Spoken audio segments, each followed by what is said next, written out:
like, I have to do the official hello. All right, we're recording right now. Here's the Okay. hello. I'm Jeff, Hello. and this is Andrea. Andrea with the curls today. I know. I forgot. Okay, I had to do my little spiel. I just forgot that we were recording today when I was like, I think I'm going to put my hair in like the tiniest of the curlers of my options. Just to see, because I'm experimenting, because it's the quarantine. I'm like, who's going to see me? Oh, whoever watches this. All of the I don't know what, 100, 200 people that all of the Discord on Randos United. My wife and I last week we rewatched A League of Their Own, which we've seen many times, and your hair. I love that movie so much. That period. Oh, I love that. That, you know what? That's the movie that was always on. I don't know if I've ever officially watched from the beginning. I always watched to the end, but like this was back in the era, of like TV channels. Mm-hmm. I remember. Remember back in the day where like, just flipping, and it's the movie. And I remember this even as a kid. I would even say like maybe 10 or so, like flipping through and like, oh yeah, this show or this movie. And then you just always wait and you're like, I can't not watch it now. Like if you're flipping and it's on, you've got to watch it. Yeah. And I think that maybe the earliest, usually it was like the guy like going to their house and the two of the girls, so that's really that's the beginning, but like not from the title sequence. Like I would never know it was on. It was just always from flipping. And I would always watch it on television from there. But it's a great movie. Well, if you've caught John Lovitz going out and scouting them and all of his funny lines, and you have I love it. One of the best parts of that movie, of which there are several really good things. And just like, and I think that it's also kind of funny because I knew who Tom Hanks was, and I was like, he's in it. Yeah. It's like, it's like, that's kind of a big deal. Like, this is like one of his big movies. Yeah. But I'm just like, for me, it was like, oh, it's a TV movie, I think. Because like I don't know when it came out, but it's kind of like, I love that movie. I should watch it from the very beginning. Like, you should. Yeah. Yes, I've seen the title sequence. Gina Davis is the best. Like she's like a timeless lady, And she's really good in that movie. One of the things that fascinates me and my wife about that movie is, the cast. Like it actually starts off showing the main characters. It starts off with Gina Davis's character as an old woman. Yes, yeah. And for the longest time, when I first saw that movie back when it was a TV channel era, I think I saw that movie in the theaters. I can't remember. Oh, here's something to also bring back a historical era. I either watched it in the movie theater or I took it home as a free rental whenever I was an employee at Blockbuster Video. Nice. I worked in a video store too. Oh, okay, cool. Yeah, so I know what that's like. You know who else worked in a video store? A lot of people, but Quentin Tarantino worked in a video store. Oh, it's like one of those, like, remember when you could work in a video store? Right. You were saying about A League of Their Own, though. No, I was saying one of the things that fascinates us is I didn't know this back when I first saw it. I just assumed that the old character, the old person that was playing Gina Davis in that film was just Gina Davis wearing aging makeup. That's what I thought too. In reality, it is not. It is a different person who looks strikingly like what Gina Davis would obviously look like when she's that old.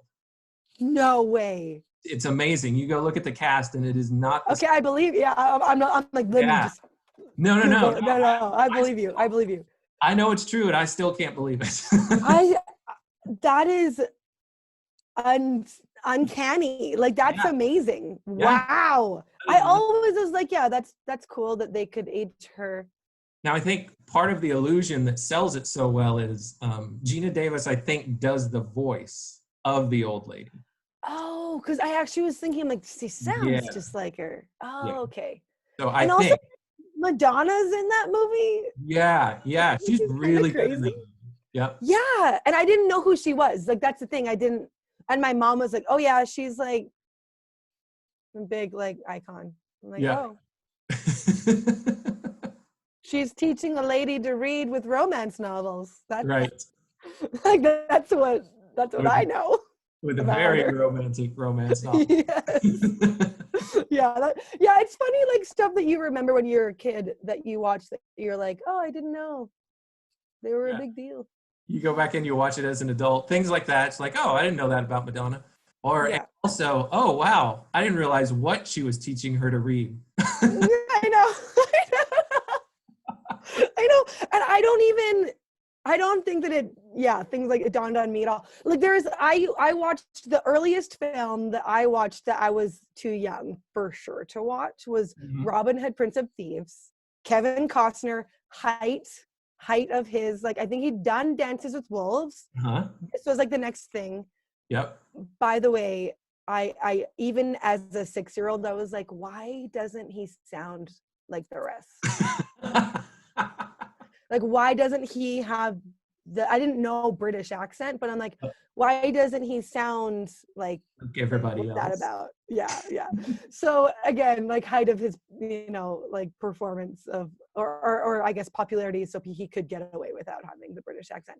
But so I was 6, and I had like there's a number of like, oh 6-year-olds shoot, like there's like the insane witch getting impaled. Like they're like Marion getting like almost raped. Don't know if you remember that, but I do later. I don't remember it when I was a kid. I was probably like, oh, it's happening. Someone saved her. You probably have this experience since you still have young kids. I remember from when my kids were young. Anytime that I saw them like real time getting exposed to something that was like, oh my gosh, a kid should not be watching this. I found that my reaction, if it was like really, oh my gosh, no, you shouldn't be watching this. It just confuses them more than anything else. Okay. Like they had no clue what it was that was going on. And so what I learned was, okay, my response to this really needs to be a lot more measured than this panic. Right. Yeah. And That's just saying, funny. hey, let's either talk about this or let's not watch this right now. I'll talk to you about it later, which, I would always try to make good on that promise. But I found that if I was just like immediately reacting and saying, no, what are you doing? It just created unnecessary panic in them too. All I was doing was instilling panic in them. I wasn't actually, the thing that I was trying to protect them from was probably just completely lost on the fact that I was also just, feeding panic into them. Right. Yeah. So it's kind of like, so I think it's one of those things where you just like leave it. And then if they have questions, right. Answer it's them. Almost like when you revisit that as an adult, as we were just talking about, and then you're seeing it with adult eyes, you're like, oh, so that's what that was. It's like, It's like you in my mind, you need to have the maturity level and the experience to be able to understand what it is before you're even like trying to explain it or talk about, here's why you need to stay away from this. Here's why this is so bad, or here's what's going on here. It's like, all right, I'm gonna try to protect you from the things that I need to protect you from, but also if you're gonna get into a little bit of, to use Jordan Peterson terms, if you're gonna get into a little bit of chaos, I'll let you wrestle with it a little bit unless I see that it's actually really going to harm you. I'm not going to be chaotic along with it. Well, I find that the people who were the most sheltered, like some of them like kind of rebelled the most, Yeah. And it almost is like, it's like delaying the inevitable, and instead of preparing them for the world, you are like, okay, well, let's go. But yeah, let's go into that Jungian. Let's just dive in. So like the sort of like the snakes will come. Like in the garden, you can't, because you can't keep them away from the snakes in themselves. Right. So snakes are already there, right? Yeah, you there. can't save them. Yeah, you can't keep them out, so you may as well. Yeah, I'm definitely of the mind to, yeah, like, it's easier said than done because my boys are still so young, Mm, but I don't want to just be like, oh, like sheltering them from that, mm, like I want them to be able to understand what is, like good boundaries, but like they have to choose it, and like, oh, but then you don't want that to let them like run wild, so it's kind of, yeah, it's one of those like lines that you have to sort of bring them along. And I think a lot of it, I'm like, okay, to my husband, I'm like, okay, you're gonna have to like I'm just gonna be like, you do that, you treat me well in front of them, and then they will. That'll be just a lot of, a lot of that is just like they model the behavior you want to see in them. yes. And I don't know if I hope that'll be like a huge teacher, so Mhm. things don't have to be said explicitly. I don't Yes. know, like your kid, I mean, you have older kids, so like, do you feel like modeling behavior helps with regards to like versus having to explicitly say? Well, right around the time that my kids were really young, or maybe it was right before I had kids, I can't remember now, but I heard a pastor say one time in one of his sermons that values are caught more than they're taught. Mm. And it seemed true to me, but I also have a very non-confrontational nature as well. So I was just like, okay, yeah, that fits great with my framework. I'll just go ahead and take that. And then years later, I heard another pastor who has kids that are my age or maybe just a little bit younger. And he has people come up to him all the time and it's just like, oh, I love your kids. Your kids are great. And he's like, well, you've done such a great job. It's fantastic. And he's like, well, they're still young, they still, who knows what's going to happen. He's trying not to take too much credit. And so I take that approach too. It's like, I love my kids and I think they're great. And let's wait and see, fingers crossed. I'm hoping that my approach and the way that I hope that I did enough not to create more problems than I helped either mitigate or resolve. That is, yeah, that is funny. Like the idea of like, no, I mean, they're fine now. Yeah. They seem okay now. I don't get Yeah, a lot of complaints about them. I don't really get any complaints. yeah, yeah. I kind of have been, yeah, going over a little bit of my own like like teenager slash young adult space, because I'm like, I didn't really have like a rebellion space, Oh, you just mentioning that's something that I did want to talk to you about, is just kind of Oh, what you're, because I wanted to give, I know you've got your own channel and you've got a lot of people that watch. I haven't interacted with a ton of your content. I've maybe watched 2 or 3 of your videos. I watched your conversation with Paul. But anyway, what I was hoping that we could do is that you could just kind of tell a little bit of your story and your spiritual journey or faith journey, for lack of a better term, or worldview journey, whatever makes the most sense. But yeah, just interested in your story, and particularly the people who watch the Randos United channel. Most of them come off of the Discord, so mm-hmm. giving them a chance to get to know you a little bit better. And Sure. there's a cat scratching at the door, but go ahead. Oh, okay, sure, yeah, sure, yeah. So, yeah, I'd say, I'm trying to think of where I want to start, because I could start like really far back, Yeah, where I like could one start of my why I questions is, started my channel. Okay, I'll start first with my own. Okay, so I'll work in why I started my YouTube channel okay. from my personal. So yeah, with regards to where I was in my like even like late teens and then early 20s, I really was very straight and narrow, like, oh, why go off the path? That's silly. I Mhm. will learn from others' mistakes. I don't need to make the mistakes. Like I just really wanted to get married and have kids, like that's just what I wanted to do, because like, well, I guess, okay, more background. So my dad passed away when I was like less than a year old. So he Oh, wow. died in a plane crash, a small plane crash.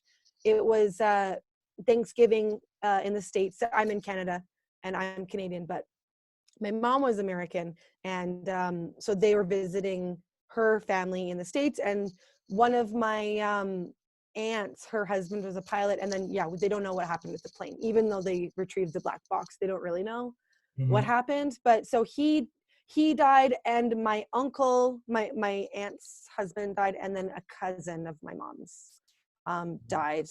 So in this plane crash. So it was that was sort of like the tragic past, that I did never knew him though.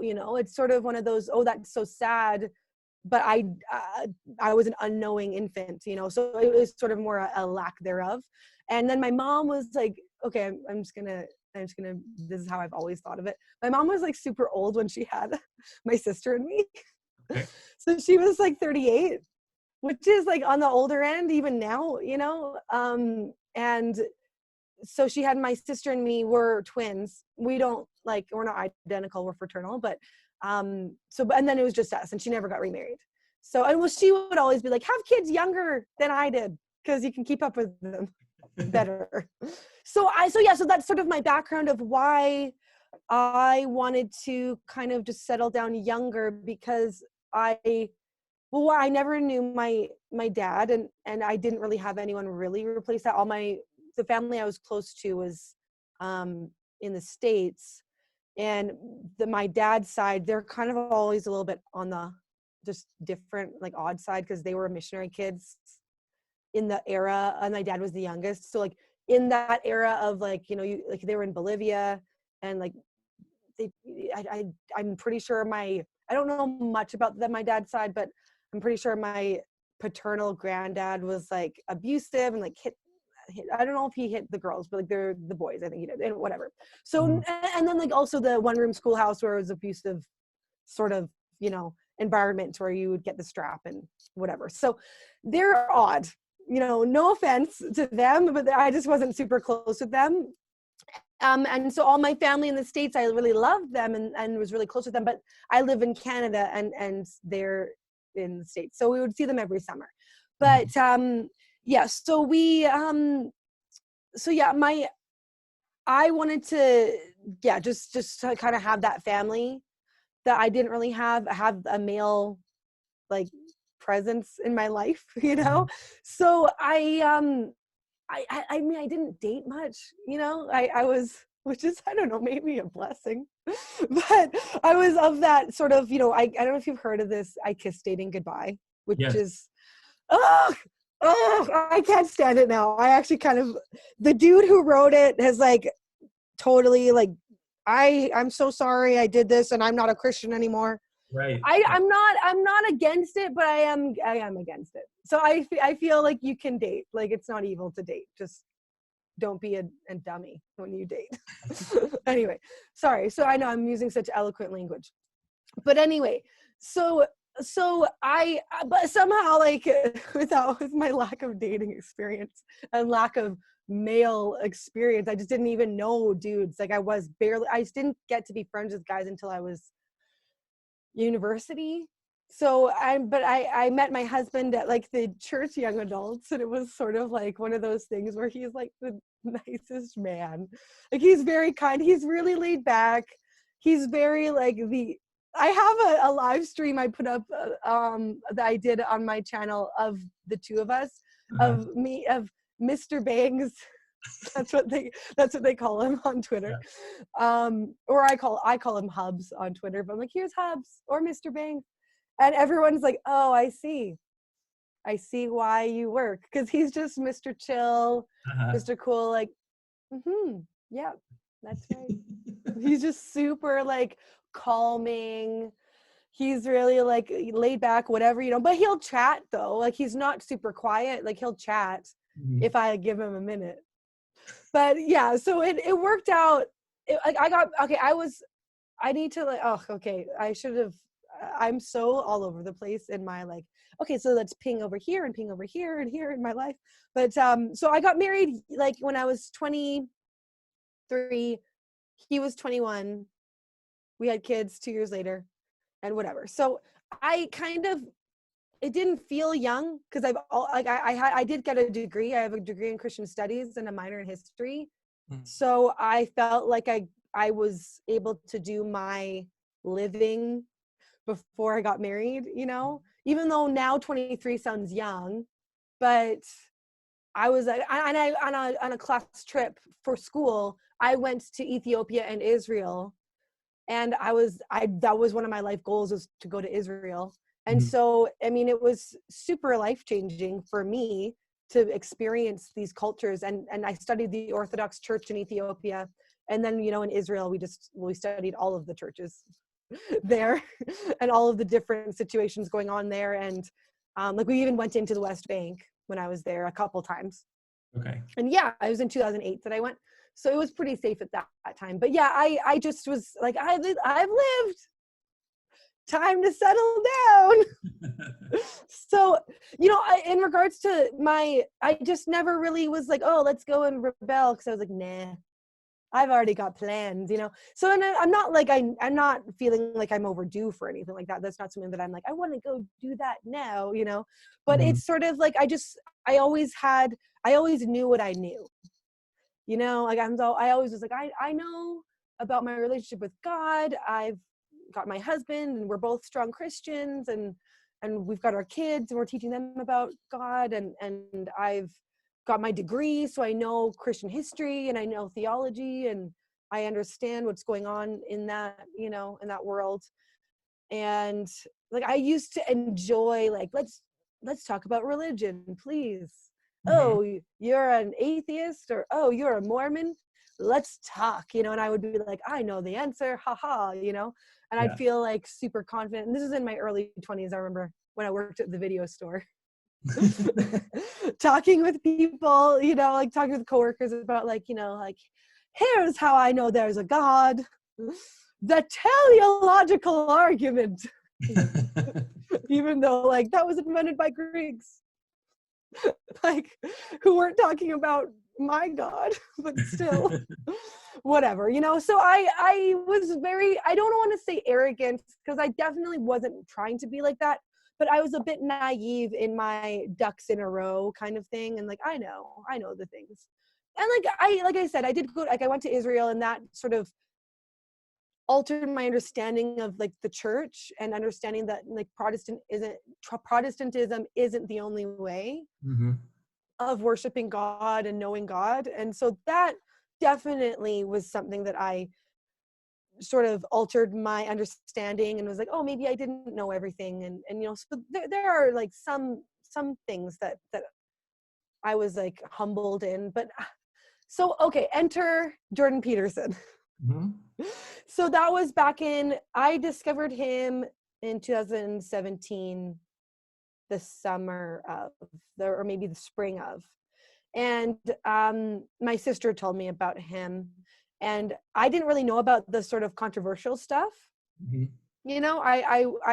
She sent me a lecture or an interview about him, because she's like, I think this guy's a Christian.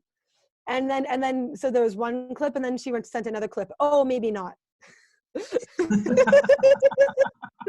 But it's this, and I bet people have seen, it's this interview where someone who was interviewing him definitely knows their stuff, because the way that they're asking, they're really getting through his symbolic language, and they're like, no, but do you believe that Jesus rose from the dead?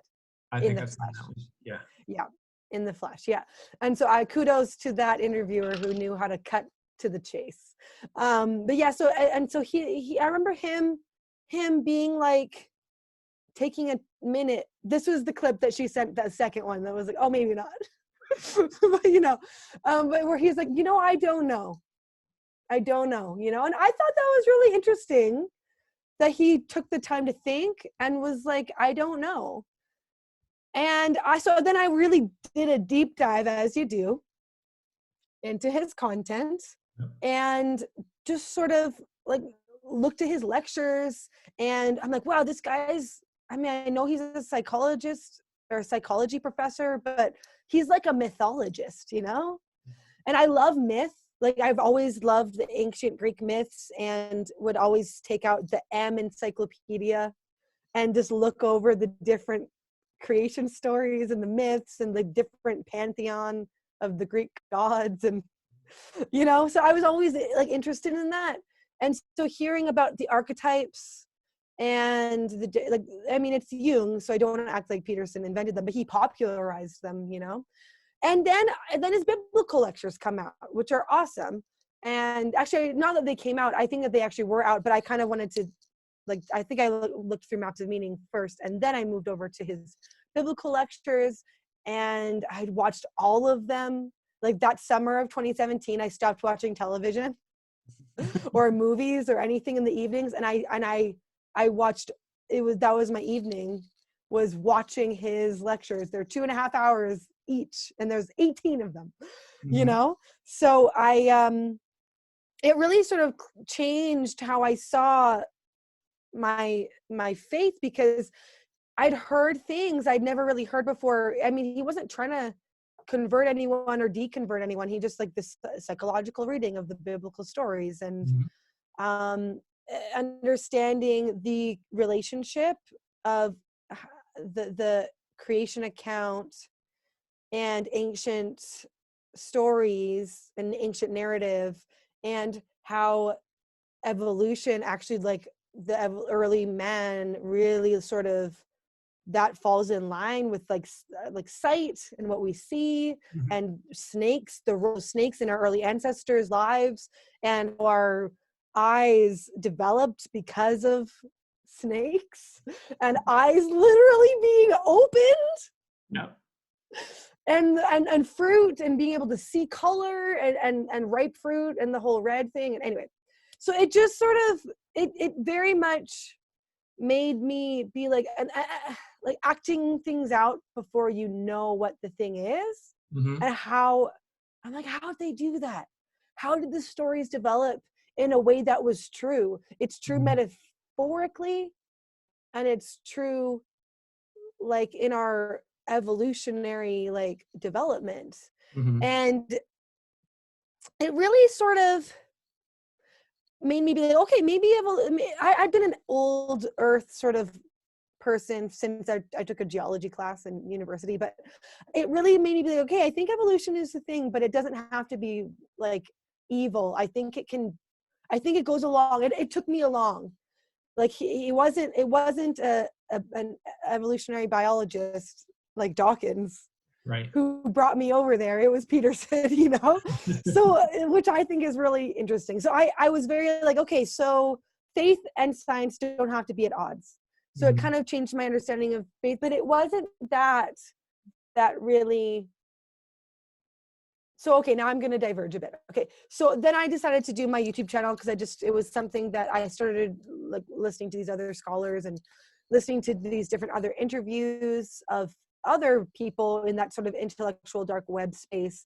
And I was like, I think I want to be part of this. I think I want to start interviewing people and kind of start exploring these ideas, that are being explored right now. And it kind of, the topics have kind of bounced around. Like this, I have a series on the IDW itself and understanding like, what is it? Why did it come into existence? But then I've also sort of wanted to look into meaning, and why is meaning touched so many people? Why is it brought so much out of people? So that's sort of my channel side of things. But then for me, sort of behind the scenes spiritually, something that, and I still haven't, I've kind of decided to maybe just let it be a mystery, but there's something about when we look at the Genesis account and the eyes being opened of Adam and Eve, there's something that seems good to me. The way that, and he kind of glosses over it, and he's like, and for some reason that was bad, but anyway, moving on.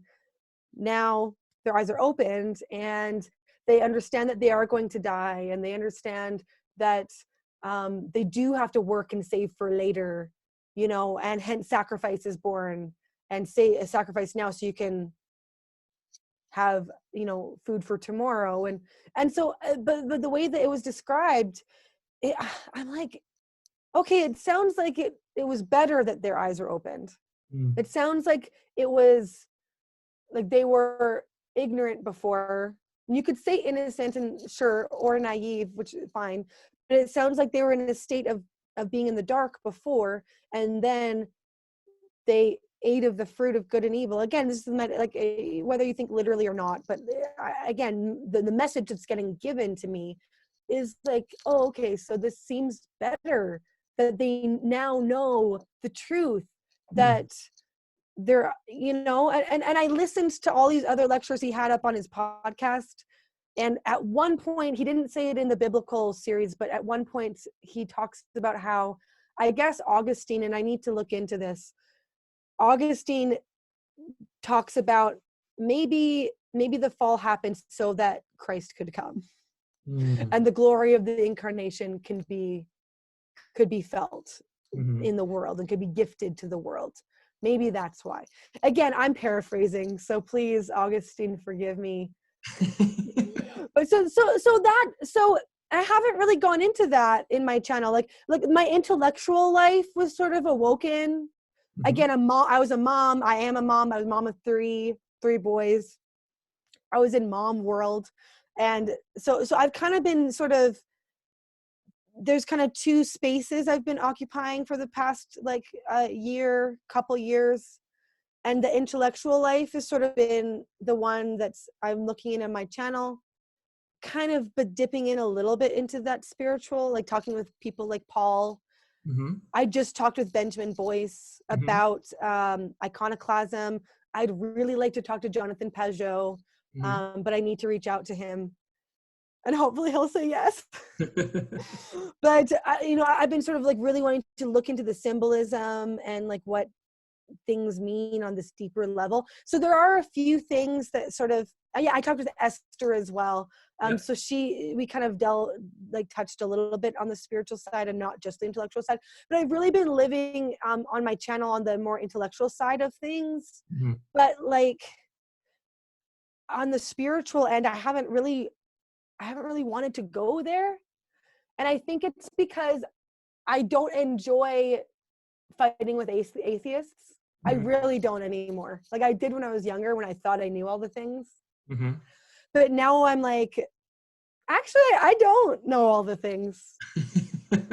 And I don't enjoy talking about like okay, but like, look at these critics about, here's how you can see that Jesus did not come back to life, because that's where the crux of the argument lies. And if he didn't come back to life, then you shouldn't be a Christian anymore. And I want you to look at all this literature.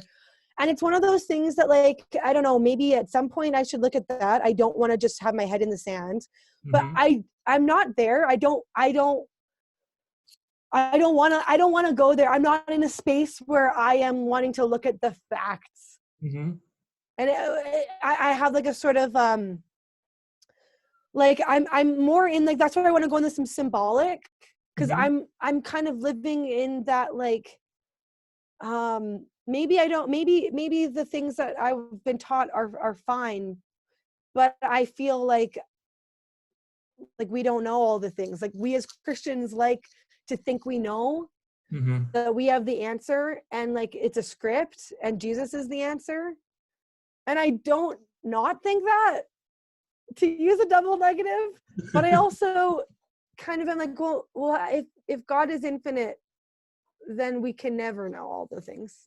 Mm. So anyway, I've talked. One of the things I mentioned about talking with Paul that helped me kind of get back on track in my understandings. I wrote him a letter. I talked about this in my interview with him. I was all over the place in that interview. I feel so bad. I was so in a spot of like, I don't care that I'm recording this.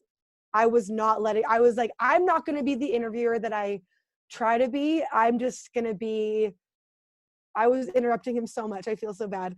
But I was like, I need to know the things.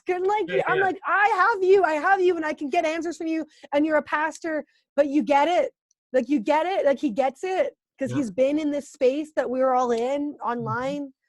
So I was just like, totally. So I apologize to anyone who's watched that interview. I'm all over the place. Sorry, Paul, I interrupt you so much.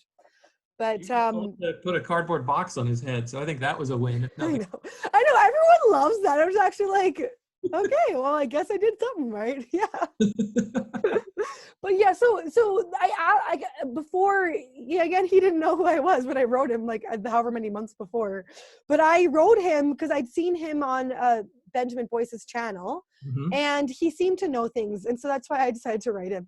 And Paul I think Vanderklay, he seems to know things. I know he's probably like, okay, sure. But he's such a humble guy. But the good ones always are. But yeah, so I wrote him being like, yeah, I feel like it's just a story, and like the story is powerful, but how do we know it's real? You know, like that's kind of where I was at. And he was talking about stories are powerful. And that's the thing about the incarnation, is that it was part of the story, but then he came to dwell among us because the story needed to be made flesh. It needed to be made real for us. And I'm okay. That kind of set me like back a little bit more on track. Like, okay, that actually makes sense to me. That makes sense that the incarnation is why the story was made flesh. Like that's why we needed the infinite was too much. We needed it to be finite. Hence Jesus. But even then, like, so that was enough to kind of get me back on track in my like sort of spiritual doubt. But I still feel like I can't go back. I still feel like, I don't know, have you heard of like the phrase or the concept of like the dark night of the soul? I hadn't heard about it. It comes from Kierkegaard, I think. Is it? See, I have to like do some research about it. I heard about it in a book I'm reading. I'm doing a little kind of book club with these. I'm wrong. It does not come from Kierkegaard. There is there's something about anyway, sorry to knock you off your flow, but it is not. No. It's like, it's old school. It's like old. It could be church fathers, I don't know. Yeah. But but it's definitely like an older thing. But I read about it. I'm doing a book, kind of Bible study book club group on a weekly basis with some gals. And we're doing it through like we do Google Hangouts, where we're still keeping up with it. But so we're doing this book called what is it? Shoot, it's a really long, awkward title. Emotionally Healthy Spirituality. Okay. Is what it's called. And he talks about that in his book, The Dark Night of the Soul. And I'm like, I've never heard of that. So, which is funny. I'm like, I literally have studied Christian history for my degree, and I never studied that. So I need to look into it more. But like, I feel like that's me. Like, I feel, and it's sort of like, I've been sort of wanting to hold back my spiritual space because I don't really want to talk about it, especially, like I said, with people who are in the space of argumentation, of like, oh, I want to get this one. She's doubting. Come over to me. Come over to my atheist side. Like, no, I don't. Like, I'm not there. That's not where I'm not interested in that. Yeah. But I am, like, that's why I want to look into the symbolic, like I kind of mentioned before. I want to explore like a space that I have been in, sort of the framework that we've all been given in North American church. And I've had like I said, I had a little bit of understanding and a little bit of knocking off that pedestal of, oh, maybe there's other church traditions that are important to look at and that can have true believers, because you know, like, oh, they're like, oh, are they Christian? Oh no, they're Catholic. Like, that's what my family used to say. It's like, what? No, they can, whatever. You can be Protestant and not really be a believer. You can be cultural Protestant as much as cultural Catholic, you know. But you know, and then Orthodox isn't even mentioned. Right. Right. That's not real. What are you talking about? Yeah. So like, yeah. So I feel like I'm sort of in a that dark night of the soul where I was talking with like Benjamin Boyce about this after our discussion that I did about iconoclasm. like after I stopped recording, and how I'm like how I it's like how I feel like I'm off script. I don't have the pat answers anymore, you know, of like Jesus is the answer. Done. You know, like I don't have that. I can't go there anymore, you know, and maybe people can go back to that after they figured out their Dark Knight. But I just, and by Dark Knight, I don't mean Batman. I mean the Dark Knight of the Soul. But like, you know, so I said, so, and I don't want to go there. Like I actually have been, like I said, I kind of am because of the whole, I don't want to argue. Like I don't really like that, but I also feel like it's really vulnerable to go there. You know, I'm only like really talking about this now because I think I might start doing videos about it. I don't know if I'm gonna like make them public. I might sometime when I feel brave enough. Yeah. You know, like I'm already like deciding to go a little bit into my, like I might talk about more the symbolic and what I'm learning from that, which is a bit more personal.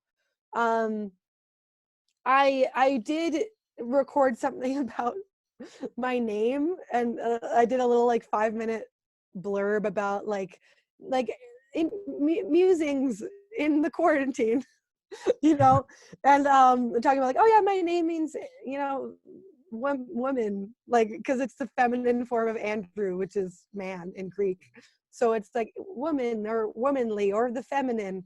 And I talked about that a little bit, how I'm like, oh, that's funny, I've always thought that was super boring, but like the feminine, it's so deep. What I'm learning about the symbolism in the masculine and the feminine, and they're so deep in the, and I already got like a hater comment from that. You know, I was actually like, dude, like I've not gotten this much hate in a comment like ever. And so it's kind of scary to go, and I whatever, you know, but I'm already starting to go a little bit more personal there. So the idea of being like, hey, like I'm in this thing called Dark Night of the Soul. Let me explore what that even means, because I don't even really know. So I feel like that's really scary. But I have this like, you know, and again, I've heard this quoted like 3 or 4 times this week.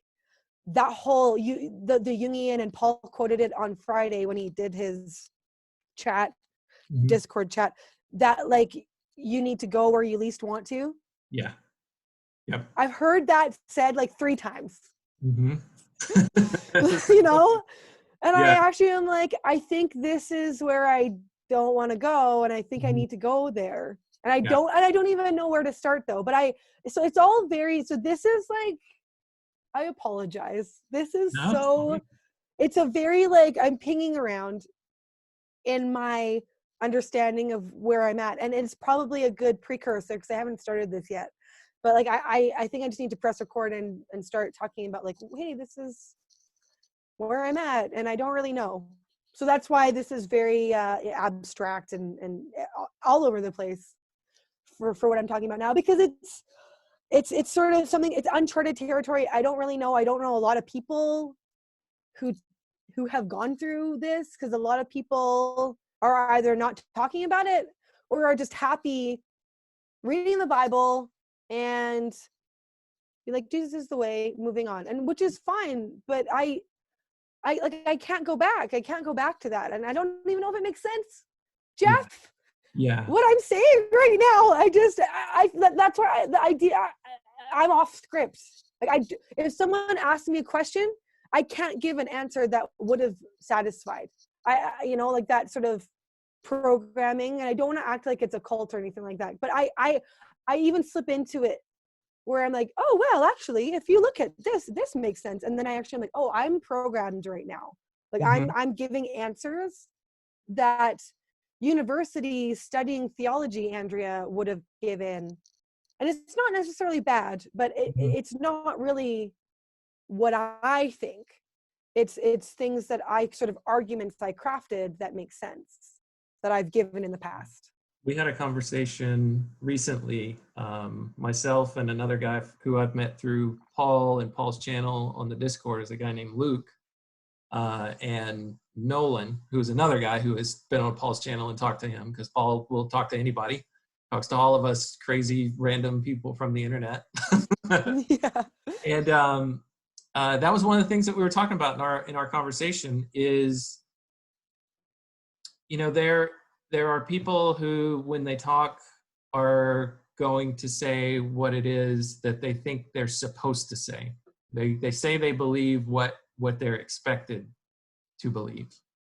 And one of the things that we talked about in our experience that we think that at least Jordan Peterson in some way has facilitated is for allowing people to just have discussions about what they think and how they see things, and whether or not it's correct or right. It's just like an opportunity to get those things out there, and then just it gives you the opportunity as the person who's saying it to put it out there, and then just to think about it a little bit more, and to be in a place where you can do that, where there's not people that are immediately jumping on top of you and saying, no, that's wrong, and here's why that's wrong, this this. And there's a place for that. There's a place for proper discernment of ideas and working out the truth of them and not. But there is a need that we have found, at least in our little community, for just having the ability to say what's on your mind. And if you wanted to be able to say something, it's very difficult in the kind of Christian circles that I grew up in. If you start having this feeling of, I've been reading the Bible like you've been telling me to do, but I just get the sense that God maybe is not always good. Maybe God is even evil sometimes. It's just like, do I really believe that? I don't know. These are just thoughts that are coming into my mind, just to throw that out there. And there are certain groups that you can be in where it's like, okay, let's not talk about that in the group. Hey, let's you and I go over here and talk about this on the side, and I'm going to convince you, you're going wary. I'm going to convince you that you're wrong. And then, there's just not an open environment to be able to say those things. And I can't remember what you said there that reminded me of that, but I just know in my experience with encountering Jordan Peterson over the last 2 to 3 years, and then finding Paul, and then encountering his thought and what he does, and when he talks to people, random people on his channel, he just allows them to talk and say whatever they want. And he's not in the business of like trying to challenge you or correct you where you're wrong, or to just immediately tell you, well, I disagree with you and here's why, but just to let you talk it through and get it out there, and hear these thoughts, and even just, see the reaction in someone else, not necessarily for the purpose of, I want you to solve this problem for me, or I want you to point out where it is that I'm wrong. It's like what you were saying before. I'm not in a place where I want to hear all the facts and all the evidence to come to a final conclusion where I'm just like, okay, done, settled, I can move on, kind of thing. I'm in a space right now where maybe there was a time, and there will be a time again, where that's very important and very vital to what it is that I'm working through right now. But currently that's not the thing that I need. I'm not abandoning that facts are important, or that evidence is important, and perhaps vital, depending on what it is that we're talking about. But I'm also moving into a space that's helping me to recognize that, I think I saw something on your Twitter feed where you posted a Socrates quote, right? Yeah, I know that I know nothing. Yeah, when I start to see that what I'm recognizing as base level reality, or bottom line fundamental truth, no matter what frame I'm using, there's no way that I could do that. There is that we look into things, and the more that we learn about it, even on the science side,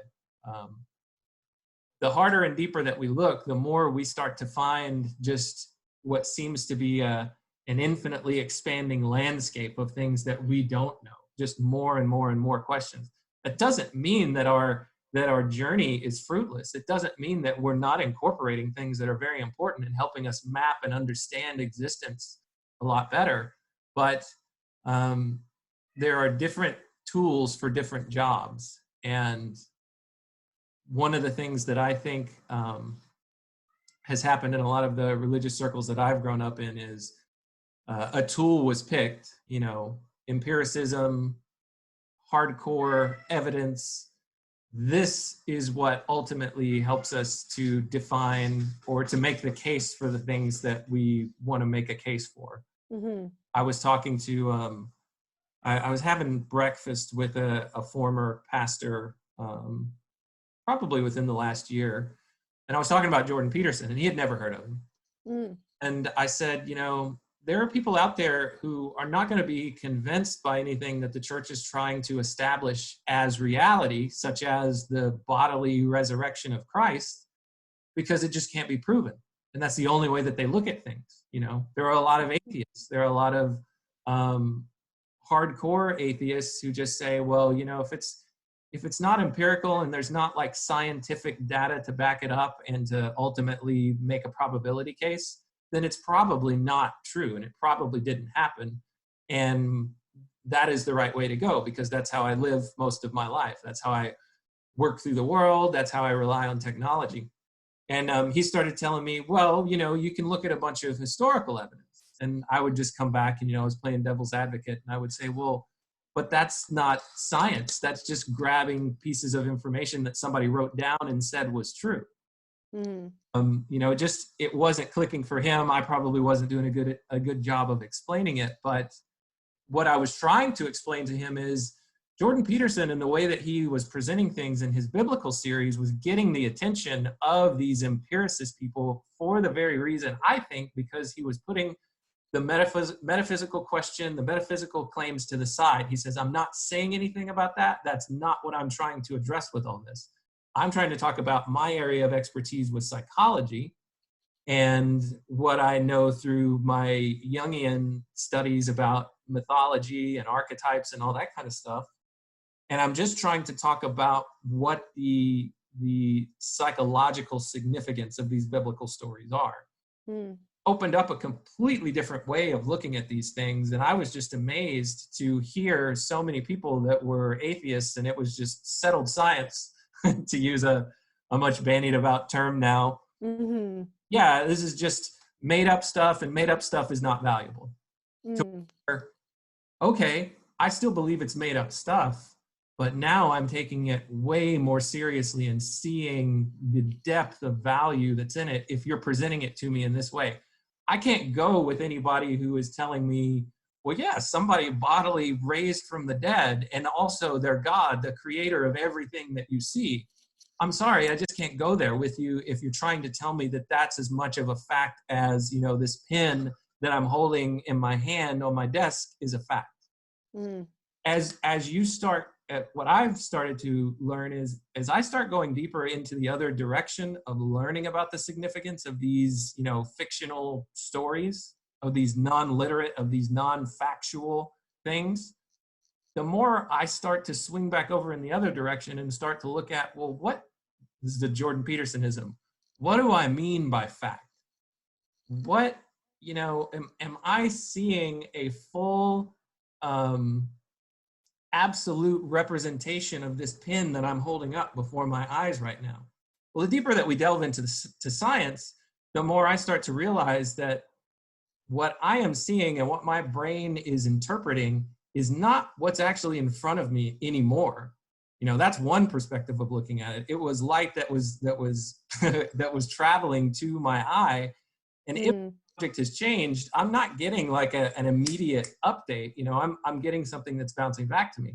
And also, I'm only picking up on this pin, what I call a pin, at a certain level of reality. There is so much more going on inside of the, as you look down deeper in the atomic level and the subatomic level, and even beyond that, we don't even know what makes up this pin when you start going that deep. We only know so much.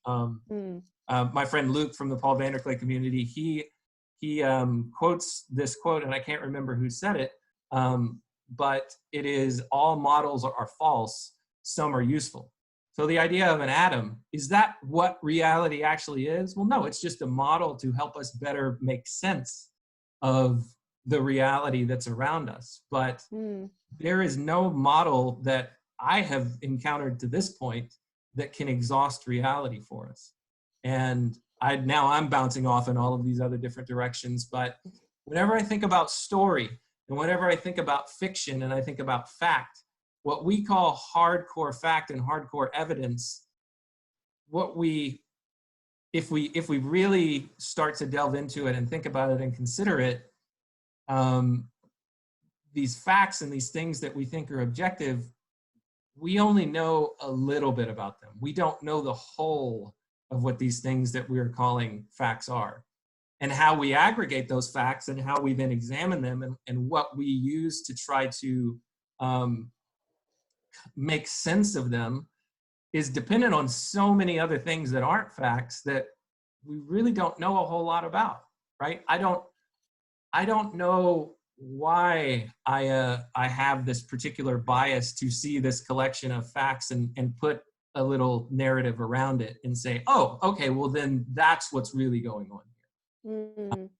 I'm speaking very abstractly. I'm not using a lot of good examples there, but so I don't know if that makes sense. I'll just say one other thing on this line, but what that reminded me of was the YouTube algorithm pulled up a brief like 10 or 11 minute conversation where Eric Weinstein was on a podcast with these two other guys. And one guy says, I'm a regular reader of the New York Times. And the other guy said, I don't really, the other guy who was hosting the podcast they were both interviewing Eric, said, I get a lot of my news and information from YouTube. And so there is an algorithm there where it's feeding certain things to me based on what it knows I'm interested in.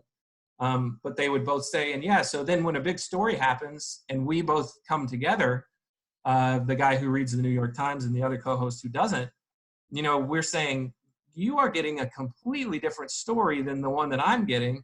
If we dig down into it and we look at the facts, well, the facts are still the same, but the story that's being told by these two different outlets that are presenting these facts are telling two completely different narratives. Reminds me too of the creator of Dilbert, Scott Adams. He says, the tube movie screen thing that's going on whenever he talks about people who are watching Trump that have just a different background and a different perspective and a different way of seeing the world that they're coming from, whether they're, more on one side of the political spectrum or the other. You take a Sam Harris, he sees all this stuff that's going on with Trump, and then this is the story, But then you take Scott Adams, and he's like, well, that's not the way that I see it. I see him as like a master, what does he say? Like not hypnotist, maybe, I don't know, but a master, I can't remember how he says it. But the point being is they both see this same person and they just interpret it completely different ways.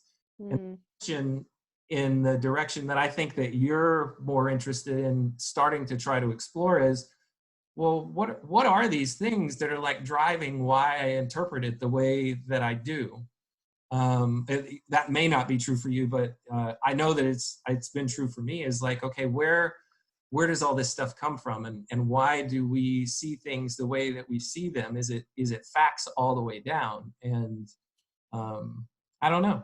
That's where I sit right now. Is that I don't know, and I'm just interested in getting more and more expanding the map that I'm putting together of reality. Yeah, and it I feel, there's a thing where I feel like the facts thing was where I was, and now I feel like I'm like, okay, I think I'm gonna go towards, say, understanding my faith through the symbolic side. Do you know what I mean? Because I'd say last year I was like, that's when I wrote Paul about the understanding, like, how do we know it's not just a story about like Christ, about the Messiah. Yeah. He wasn't just a Messiah, but he was the, like that's, I feel like I was very much in that space of the, okay, well, what is, and I still haven't answered that. Paul wrote me, and that was the thing about the Logos and being made flesh. I was like, kind of clicked, but there's still things like what you're describing. Like, definitely resonates with me about like the perspectives and like, oh, well, what was the story that, I mean, those who wrote the Gospels, they had their different perspectives. What were the other perspectives? Yeah. That weren't written down? Like I definitely can go in there, but like I feel like I've almost been like, okay, let's put that down and move over to, well, kind of like what you mentioned about like the metaphysical and the symbolic, and what truth does that lead me to? Because like you need both, you need to look at both, I think, but you have to be in the space to look at both. And that's why I'm like, I think I've moved over from that intellect side into, even though I feel like I don't know anything on that side either, but you know, whatever, that's its own, they're kind of related though, like they kind of do like intersect. But that's why I resonate with the idea of the story and looking at stories, and like like you can look at the facts, but then there's these stories created around. But the idea that the stories are the depths of stories that are really deep and are the ones repeated that are around the world that sound similar, like that more than true thing. The idea that they're more than true. Yeah. Like I was just listening to this podcast that kind of summarizes like a big or great literature, so you don't have to read it. And so it was it's called Fictional, and he did Dante's Inferno, and it's rough. Like hell, you know, the different circles. But it's funny because I think of that, it's so literal, and like the punishments are so like they're physical, you know, like the terribleness of the fire and the lava and the being like forced to work in the mud and getting stomped down into the mud and having to work your way up and then just to get stomped back down and whatever, you know. But I think about that, and then I think about like C.S. Lewis's Great Divorce, about the sort of shadow place that is hell. And I feel like, so I'm like, that's more real to me. Do you know what I mean? Like versus the literal hell. And no one knows. We don't know what hell is. Okay. But the sort of Dante's picture of that very visceral, painful, real, like what you would imagine as hell on earth. That's what he paints. But for me, like that picture of that sort of shadowy, not very real, you can build houses with your mind, but they're like cloudy, and you build them away from other people, and you continue to further and further and further isolate yourself. And you go on a field trip up to heaven on a bus, and you touch the ground and it hurts your feet because it's too real. You know, like to me that's so like that's where I'm like, that seems like I actually have been like, okay, that's what it is. That's for me. That's what it is. And people choose hell, and that's what I think it is. Like, you know, you can stay in heaven if you choose to go up, but most people don't. They go back down because that's what the nature of people. You choose hell. But anyway, I that's sort of where I'm at. I'm like that. I'm at like a more than true thing, and I'm like, why are stories more than true? And I wanna like I've been just binging on Jonathan Peugeot's channel, because I'm like, that's the thing about Protestantism, is that we don't do much symbolic. And I feel like I've missed out because there's so many things that are speaking to me, like his stuff about the feminine and the feminine as portrayed in current Hollywood sort of examples, and why Moana really missed the point about how you can have the good masculine alongside a good feminine. And I mean, you can go to the video. I'm not going to explain. I don't want to get it, because I will. So like, I don't want to re-explain he can do a much better job than me. But like, you know, when I watched that video and he's explaining about things that were all negative about the masculine, and why all the good was only feminine, and there's no positive masculine in there. And it's like, oh, oh, just things click, when Mm. I'm listening to understanding about what these things mean. And a lot of it is my own, like, sort of, like, why am I questioning about, why do I want to understand about, like, these deep stories? And a lot of people want to understand them, but for me specifically, it's like, oh, I grew up without a dad, so that's probably why I want to, like, Mm. you understand yourself as you grew up, and so I didn't have the masculine to inform my feminine, you Mhm. know so there's that sort of, I kind of did a little Freud sort of, I kind of did a little, like, self analyzing there, so that's sort of the surface of it. But then there's the depth of understanding these stories of what do I believe, and why do I want to know the different symbolic things. Like, I used to, when I was younger, I wanted to be like, well, what is it really? I don't want to know what it could have been.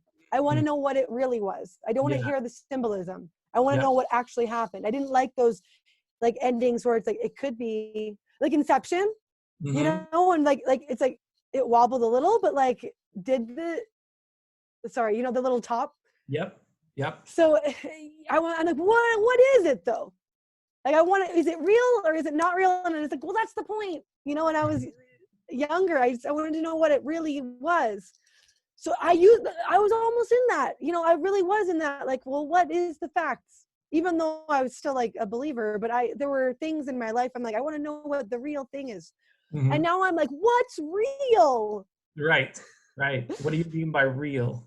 Yeah, yeah. So, and I mean, I don't know about, I kind of, I'm a fence sitter about the whole psychedelics thing. Like, I don't know, but that's kind of getting into that what's real. Like, I watched an Amazon Prime, I binged it, so it's hard for me to remember things when I binge them, Mhm. but it's called Undone, and it's done in a Roscoe. cartoon. Yeah. It's Yeah, but it's not a cartoon, but it's a right. cartoon and it looks real. Yep. But it's a girl who probably has, I think, like, schizophrenia or something. She has some sort of something. She's got some sort of alternate reality in her perception of the world. Yeah. But the whole thing is, well, is it maybe real? Is it real though? Because she can Mhm. go back in time in her Yeah. So it's like, what is real? Anyways, I'm kind of going. See, this is where I'm going. I'm like, I don't even know. I'm like, I'm just, like, diving in, and I don't even know where I'm going with these things because I don't know what I think about them. But Mhm. it is a very unsettling place when you're in the unknown. Like, I feel like I'm in. I know I'm in the unknown though. Like, Mhm. a lot of us are blissfully ignorant, and we think we're in the known. Yeah. But I feel like I've crossed over. That's why I'm like, I'm off script. I don't have anything. I'm off script. I don't have anything in the back pocket to say if someone brings something up to me. Mhm. It doesn't, that I can't, I mean, I'm sometimes, like I said, I slip back into it, but I don't have. So it's a very odd thing to be, because I'm like, oh, I'm being interviewed about what I know I don't know. So I don't have anything definitive other than I'm not sure. I need to work it out, but I don't feel like it can be worked out. I mean, I think that you can get through it. I've heard you can get through it, the dark night of the soul, but it's a really, like, I don't know where I am in the space, but I do feel like the Discord community, I feel like it's a safe place to Mhm. be going over these misunderstandings, or not even misunderstandings, just these new understandings. Yeah. Yeah. So I am glad that I have this community. I just have trouble, like, diving in. Like, that's why I'm like, I'm not on a lot because I don't really know how to do it.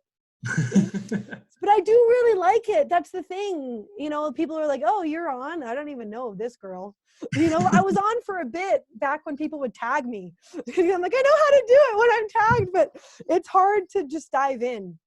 But I think I need to try. I want to try a little bit harder to get in. Yeah, So. it is difficult, and it was interesting when we first started up that Bridges of Meaning Discord. It was started by some of the guys who are in Paul Vanderklay's in real life Jordan Peterson meetup in Sacramento, Mhm. and they wanted to take what they had in that meetup and the value that they were getting out of that, and they wanted to find some way to share that with a lot more people.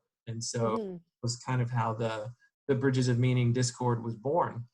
And when it first started up, everybody who had been watching Paul's channel and sometimes interacting in the comments, but most of the time not, just felt very comfortable going into a place where, yeah, I don't have to get out here on YouTube and expose myself to whatever YouTube could do to me. You know, Paul says YouTube is a place for people with not a lot to lose. Yeah. And so it was a place where people who maybe would have never interacted before, certainly would have never gone on a video talking with Paul, could come in and start to discuss some of these things in an environment where they didn't feel like they were expected to have the answers. And they could just share that information with like-minded people or people who were at least going through a similar experience. And it's been really good. And there was a whole lot of activity in the beginning because there was such a huge demand for it, I think, just so pent up where people just didn't have anybody they could talk to, because it's so hard to find people in real life who are actually interested in this stuff that we're drawn to online, right? Like, hey, do you know who Jordan Peterson is? No. I talked to somebody and they're just like, no. Or worse, they do know who Jordan Peterson is and they're like, oh yeah, that's an evil Nazi person. Right. Yeah. Yeah. And so the Discord, at least in the beginning for me, was a place that started absorbing all of my time. Yeah.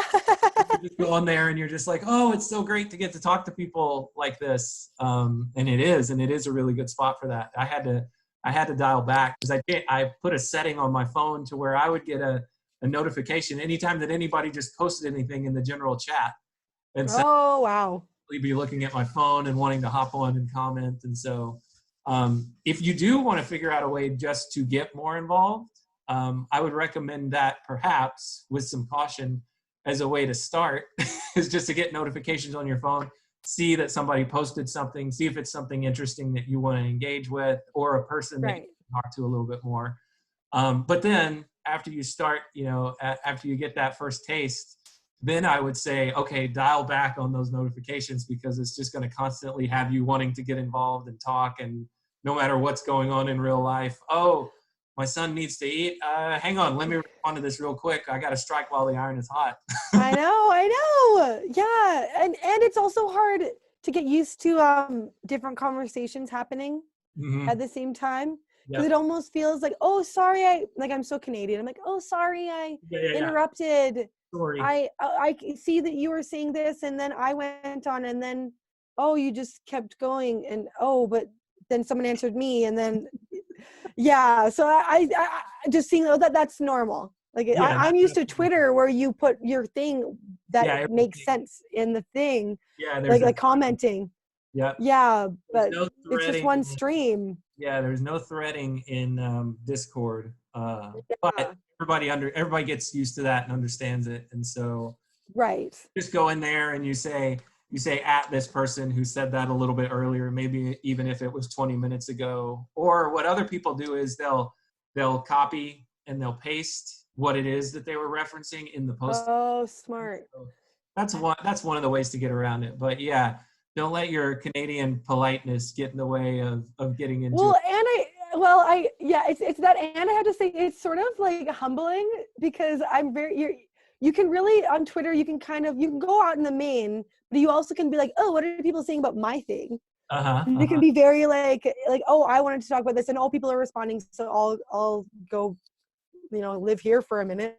Yep. So it's I think it's like good. It's like it's good for me to be like, oh, if the topic's not interesting, you're not going to get any traction.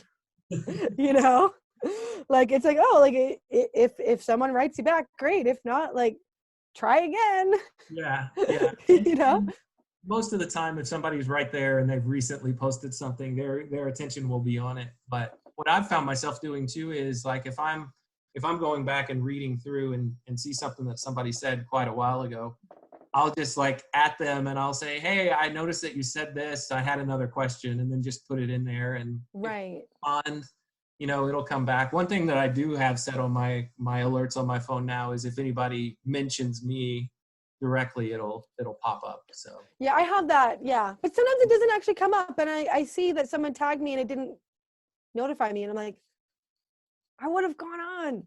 So I'm writing my husband to tell him that he has to get going, but I'm gonna tell him to put on a show for the kids. All right, I can pause So for a second. I'm just gonna text. That's why I'm listening though. So what were you saying? Okay, I don't even remember now.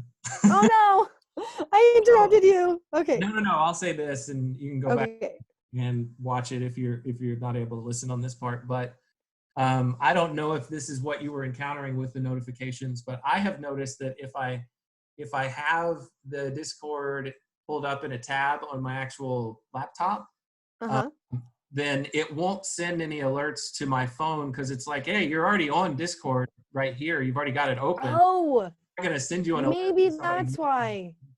Yeah, so that might be. Because I did have a couple open because I was listening to the chat on Friday, and then one of my kids had a Zoom meeting with his class, so I had to like hop off of this and go on a different computer. Right. So maybe I left the tab up. So anyway, yeah. And always too, whenever you pull up Discord, if you're worried that you missed something, there's a little search option where you can say and pull up everything where somebody's mentioned me, and then you can go back and oh, that's scary almost. No, actually, I trust the Discord group. Like I would never want to do that on Twitter. Like I have this ignorance is bliss, man. There. But on the Discord, I do trust them. So to not just be like mean for no reason. I remember one of my friends did a search of his name, but not like because if you at someone, like you expect them to see it, but he just searched his name and he was like, "This is humbling," and I'm like, "Oh no, thanks. I don't need that. I am never hear all the horrible things that people think." Yeah, yeah. I it's funny. I'm very I think it's like women in general are like this, but for me, I just have that sort of like agreeable sort of, oh, can you say nice things and like not be mean? Like that's where I'm at. Yeah. And I feel like, again, it's not always, I know it's like the distribution is whatever. You can just, I'm making a generalization. So, yep. But like guys are like, oh yeah, they said that. Well, that was stupid anyway. But for ladies, but particularly for me, it's like, they said that. It's mean. It's like, why would they say that? Just like, I don't know, because they're idiots, moving on. But I, like, my husband's like that. He's like, oh, because it's just an idiot. Anyway. I'm like, oh, okay. But I don't, but I'm very like, I want to hear like the clapping. Like, yes, please, like, give me the praise. Right.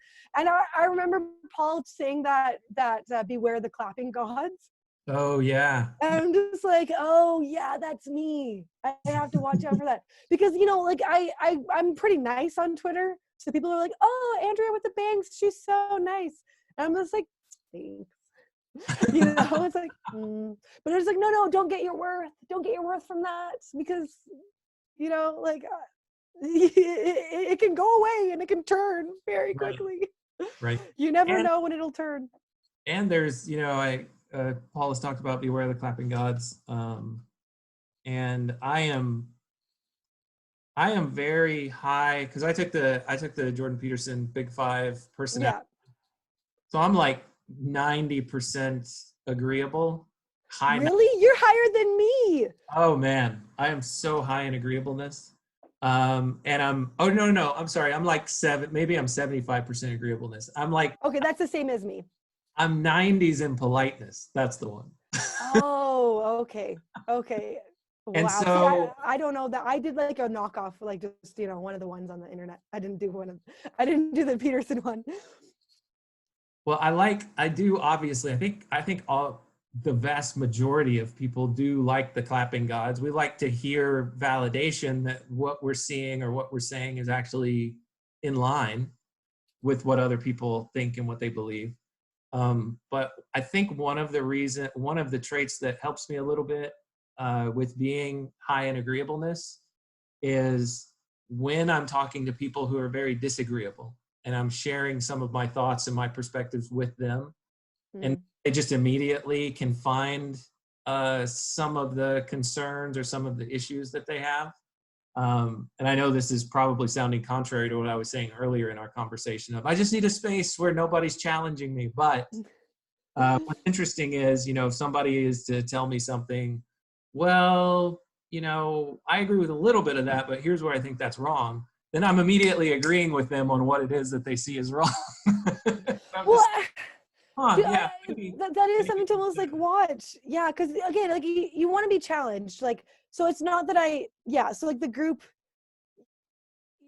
there's like a sort of line between like the challenging versus the like criticizing. Mm-hmm. But it's sort of like, even with the challenge, like I get what you're saying, where it's like, oh, someone challenged me here and I just agreed with them. Right. As opposed to like, well, maybe I should try to be a little bit more like, right. No, I think maybe I'm right. But it's hard to know what you should like. I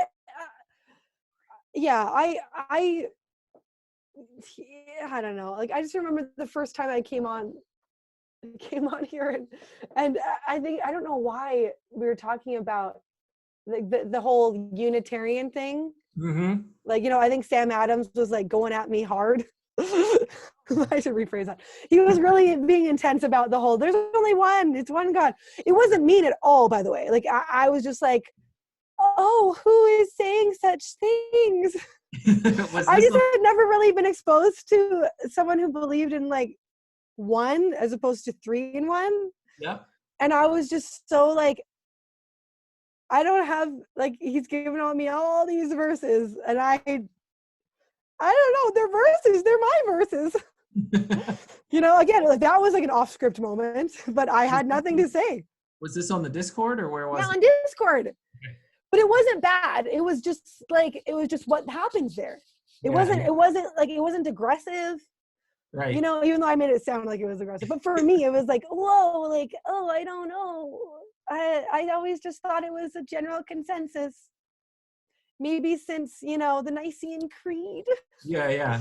that we believed in a Trinitarian God. Yeah. But it's sort of like, but it was diving into like, oh, like it just things to think about, and you don't have to have a comeback. That's another thing. Right. It's like, oh, you could be like, oh, that's interesting. Like, well, maybe I'm not just going to be like, yeah, but also I've never heard this before. I don't have anything to say back, but it's interesting to think about things like that. So yeah, I like that. I like that you don't, I feel like it's safe in that environment that you can just not have anything to say back. Mm-hmm. You can be like, oh, I didn't know, but I also don't know that I agree, but I have to think about it. Yeah. So. Yeah. I like being able to, it's interesting. It's a delicate balance, but there's something about it that I like, where if I feel like I have a decent handle on where it is that I'm standing right now on a particular belief, and what I'm holding on to as like my best understanding of it. So take the Trinity, for example, and where I stand and what I think about it. As long as I feel firm in that, the more firm that I feel in it, or the more safe that I feel in it, the less insecure, and the more that I feel like that belief that I'm holding right now is integrated with me, the better I'm able to then start listening to and considering, oh, okay, well, Sam, what is your perspective on it? How do you see it? The Trinity is not the best representation of reality for you. Sam might even go harder and say, it's not the representation of the reality of what God is. And here are my reasons why. It makes me better able to listen to that, and then bring it back and start to examine where it is that I stand on it, to see if any of the things that he's presenting, how much they're challenging what my belief is. And if I were to concede some of the things in his argument, what of my house that I've built up around this particular topic, what of that house, could fall, and the house could still stand? What are his ideas and his presentation of it threatening over here for me?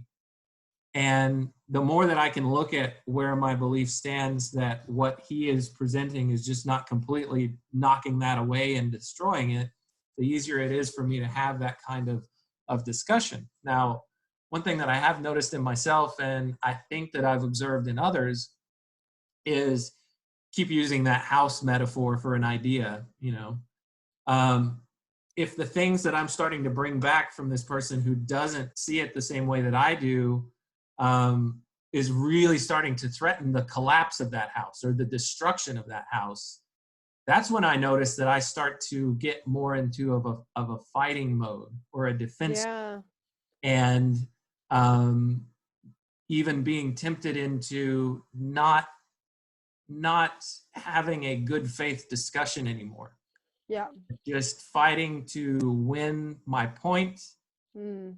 to make the other person look bad. And again, these aren't things that I'm recognizing that are consciously happening, like I'm deliberately doing these things. But I do find that I use that house illustration. You could also use the word axiom. Whenever I have an axiom that's really being poked or being threatened, I lash out, right? And I observe this in other people too. Whenever they start to get into conversations like that, it seems like that's when they become the least generous and the least able to see the other person's point and try to steel man what it is that they're saying to them. And I had one other point on this, but I can't now remember what it is. Oh, the only other point that I wanted to make is anytime that I have sensed that my axioms are being challenged, I'm also more tempted to say that that person is not arguing in good faith either, even though they're presenting what it is that they actually think. If that's really challenging one of my axioms, I have a higher probability of responding that, well, you're just not having a good faith discussion anymore. Mm-hmm. Yeah.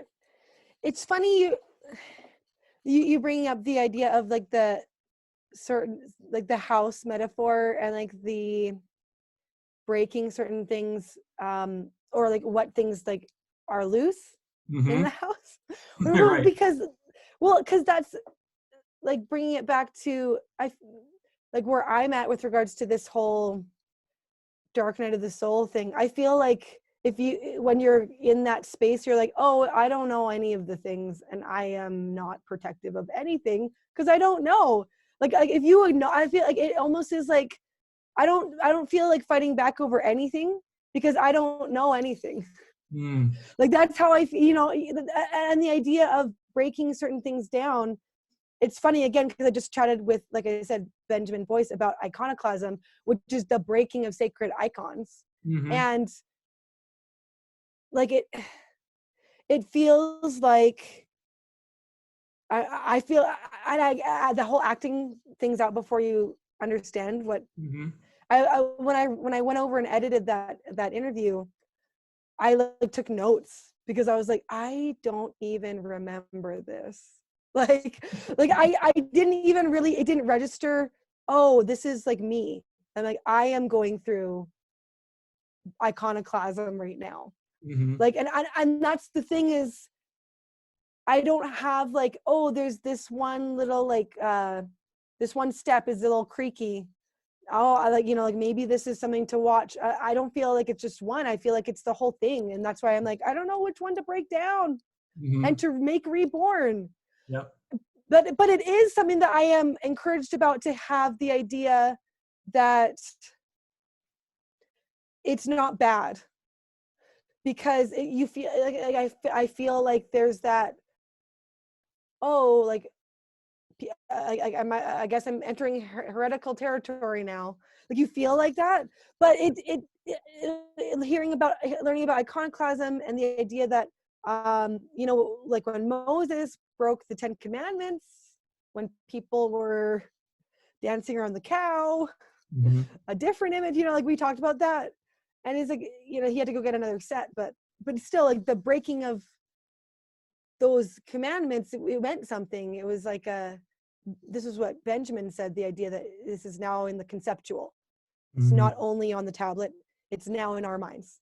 And we didn't need even though he got a replacement, but still, but and it was like, that's good. Like, I guess that was good that happened, but then there's other icons that like, that are not great. Like Nietzsche's God is Dead.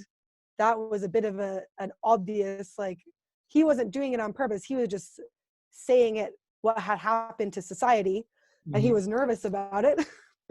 But like, that's another sort of picture of saying out loud an icon that was being broken. And I just don't know which ones to break. Like, I don't know. I don't, that's where the confusion comes. I guess I do get defensive of, like, I'm not breaking the whole thing. Like, like I'm not throwing the baby out with the bathwater. I'm not throwing baby Jesus out with the bathwater. Like, so that one I can get a little defensive over. But like, it's like within my walk, it's like, I don't know what bits to break and what to keep, but I know that some should be kept and some should be broken. I don't, and it's a weird, like, state of tension that I don't. Ugh, it's like in the pit of my stomach. It's like, oh, I don't like this. And the unknowing. It's just like a labor pains. You know? Well, you don't know, but I know. I'm aware of these things, but not. You've observed, I'm sure, with your wife.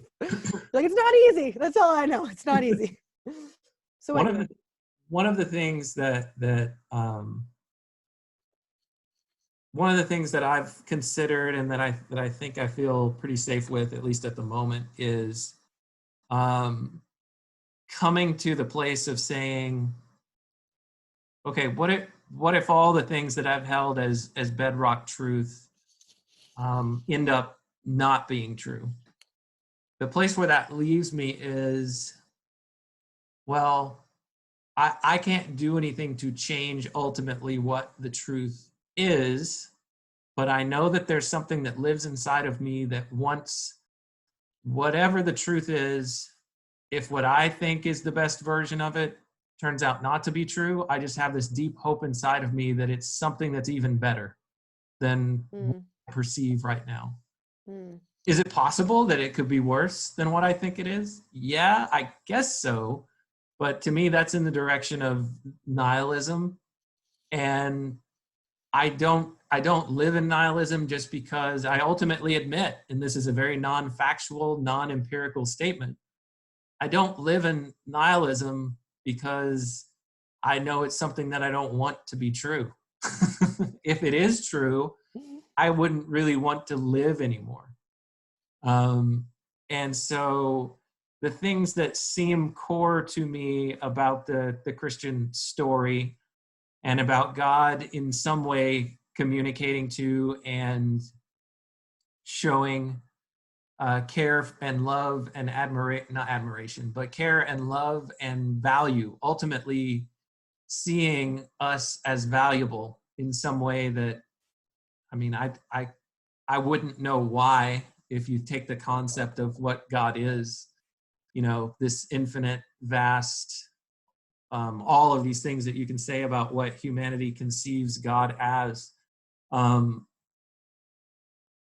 would find value in us. I mean, there are a lot of things that you can point to just from a humanist standpoint that you say, oh, all of these things are really valuable about humans, and that's good.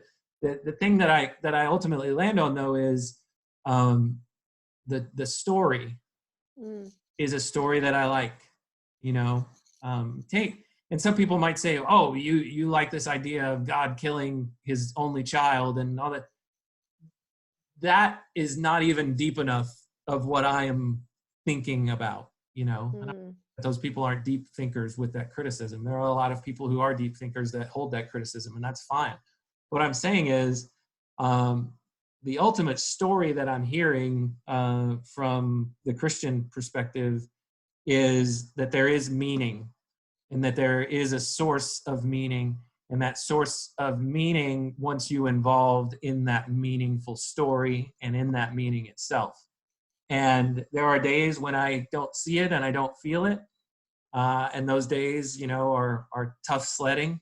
But there are also little glimpses and little glimmers of just like, oh, okay, this is pulling me somewhere. This is pulling me in a good direction, or a direction that I was made for, or something that is very meaningful to me. And those things don't happen often enough, but they happen. often enough to keep me going, if that makes sense. Mm. That reminds me a little bit of well, I mean, okay, I'm gonna go there. So Man's Search for Meaning. I've heard of it. I've never read it. So Viktor Frankl is it's sort of funny to be like, oh, that reminds me of a man who was in a concentration camp. Right. But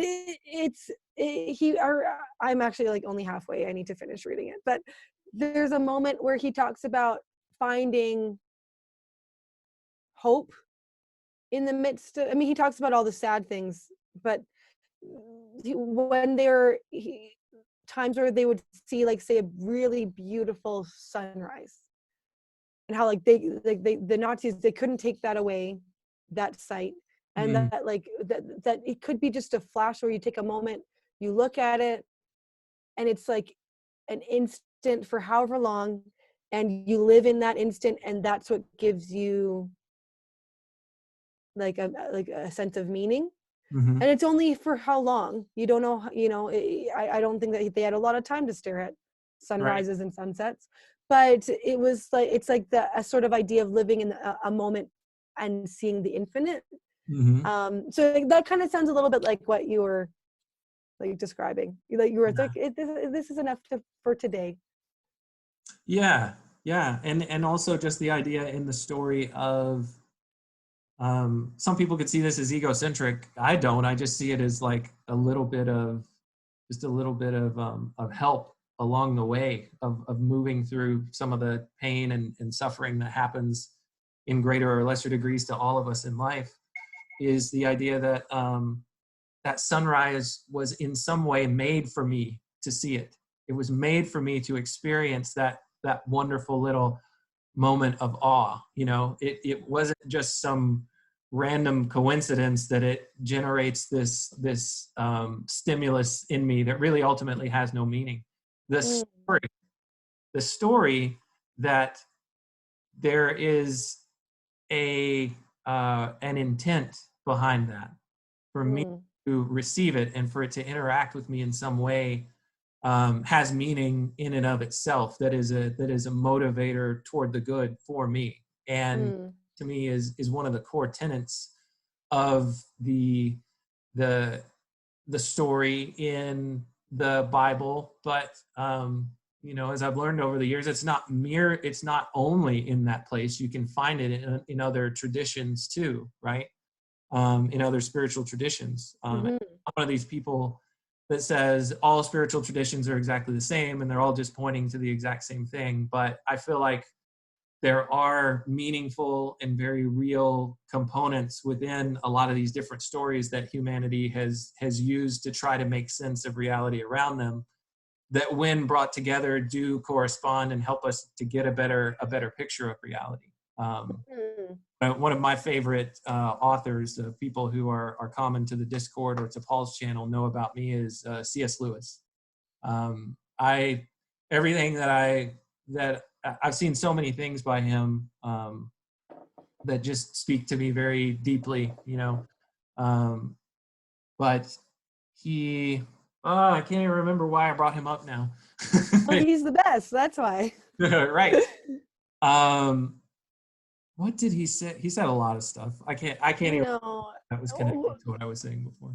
I'm trying to think of what you were saying before. Shoot, I lost it too. Something about the meeting. I was talking about the sunrise thing and like how that sunrise was made for you. You were saying that. It was something that he said about all religions. And having. Yes. Yeah. So I think I remember overlapping. Okay. I think I now remember what it was that he said. I think it was in Mere Christianity, and he's probably said it in other places too, where he said when he was first coming out of atheism, let's see, he came to realize, here's what he said. He said when he was an atheist, he had to believe that all the religions throughout all humanity, all of them were wrong, just fully all the way through. I'm probably butchering what he said. He said, once I became a Christian, I could actually start to believe that all of the religions of humanity were right in some degree. Some were more correct than others. And he said the one that I came to find to be the most corresponding to map on to reality was the Christian religion. Mm. I always found that interesting. That's something that I've always loved about C.S. Lewis is, he never just says this thing over here 100% bad and then this thing over here 100% good. That there's good and there's some degree of good and accuracy in all of these religions. It's just that some are a little bit closer to the reality than other ones are. Yeah, and I can see. Well, there's so many things that overlap between, like the you reap what you sow. Mm-hmm. You're like, well, that's basically karma, like there are so many things that are overlapping, and it just seems like echoes to me of like of where humans find meaning are all we find me. And although I do feel like the West is quite different from the East, because the East's perspective is very cyclical, and in the West we have our very linear. But maybe the Orthodox tradition, because they're Eastern Orthodox, they're kind of like closer to that. The East, I wonder if they kind of have, because that's where iconoclasm, when I think of icons, I think of the Orthodox Church. So of all of the traditions in the West, I feel like, in Christianity anyway, I feel like maybe they might get it, the cyclical bit of life. You talking about the cyclical way of seeing reality from more of an Eastern influence and the Western linear way. And you think about that in time. One thing that Both, who I think that you mentioned or you referenced. I talked about him talking with Paul. Yeah. Right. He had a conversation with a guy named Kevin, who's been on the Discord and has also talked to Paul, and it's on the Randos United channel. But they talk about the blend of those two, the linear way of, if you think about time, and the cyclical way of thinking about the West and the East. And you merge those two together, and you can have like if you think of like a spring or like a cone, where the linear runs in a line, but it's also running in a circle, and it could either down or up depending on which way the cone is pointed. But interesting. Things happen linearly, but they also happen again and again, because they're spinning all the way back around to the same side of the cone and coming back down and then and touching on it again. And it's not the exact same thing that's happening every time, but it's similar, because that's the cyclical part of it. That's interesting. I'll have to like contemplate on that. Yeah. That's an interesting it's thing. Out there. I think it has a name, but I can't remember what exactly it was. But if you just start Googling some of those different ideas, you'll eventually find some stuff about it. It really informs your worldview, though, if you think of things as like death and rebirth versus happening only once and then at the end death. And I kind of tend to lean towards this cycle bit, because cycles are in everything, So one of my children is what? Hey, what's up? You want me to pause? Okay, we'll go. We're back on. We had to pause for just a second. Okay, so we were talking. What was it about? Cyclical time. I thought we were just talking about how great C.S. Lewis was. Oh, okay. Yeah, but it's funny the way that our brains are set up by how we're taught about time, and how it's, from someone from like living in the East has a very different perception of, not perception, but understanding. And for in the West, we're so like empirical, and it's like there's a lot of cycles everywhere, even science wise, like the water cycle, the carbon cycle, Yeah. Oh, I remember that was so hard in bio. Yeah. I remember it was just like, oh man. Anyway, memories. The only thing I really remember biology. The only thing I really remember about it is its name, so I can just throw it into a conversation and have exactly about cycles. But that guy knows what he's talking about. No. Yeah, but yeah, I like the idea of like the going forward, but also like kind of corkscrew sort of Mm-hmm. going, because it things happen at the same time, things repeat, but not always in the same way. So yeah. Yeah. And our perception of time is just a very interesting topic to me. There's just so many different directions that it can go. I was watching. I can't remember what it was. I was watching some kind of science show where it talked about how there's so much going on in our environment. And Peterson even talked about this on one of the early videos on his channel. There's just so many things happening in reality, and we're only able to pick up on, at least from a conscious level, just tiny little bits and pieces of what's actually happening all around us, right? Mm-hmm. I don't know how many cells are like passing through this particular, blood vessel that's running down my neck right now. I'm completely unaware of it, but it's happening, right?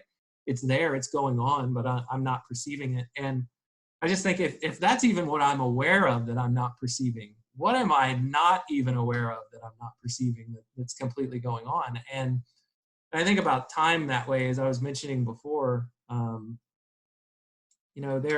There are certain things that I just can't perceive, but I keep thinking that time itself is just a frame of perception of the reality that's going around, so that we just don't go insane, or our brains just don't explode because of overload. The science show that I was watching talked about how when you get into when you come across an anomalous event that doesn't fit in with either what you were expecting or just your normal routine, that depending on how anomalous it is, your